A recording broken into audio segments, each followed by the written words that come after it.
Nasabad ng mga otoridad ang 15 milyong pisong halaga ng mga smuggled na sigarilyo sa port area sa Maynila.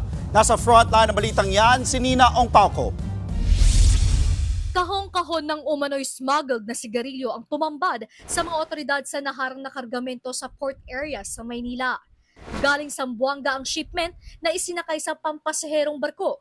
Tinatayang nagkakahalaga ng 15 milyong piso ang smuggled na sigarilyo. Bago nakapasok sa bansa, galing pa umano sa Europa ang kontrabando. Ikinasa ang operasyon matapos makatanggap ng impormasyon ang Philippine Coast Guard kaugnay sa iligal na pagpupuslit ng mga sigarilyo sa Maynila.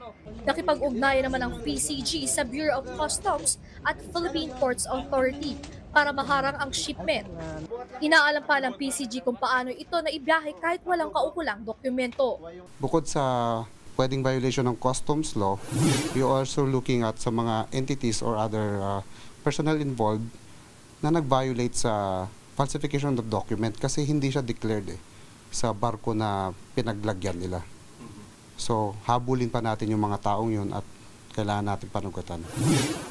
Tinutugis na ng mga otoridad ang mga nasa likod ng iligal na kargamento. We coordinate already with other law enforcement, we coordinate with PNP, with NBI, para i-follow up natin yung kung ano yung mga processes or mga dapat nating huliin ng mga tao, entities. Mahaharap sa kaukulang reklamo ang mga sangkot sa smuggling. Nagbabalita mula sa frontline, Nina Ongpauco, News 5. Mga kapatid, Andre Felix po.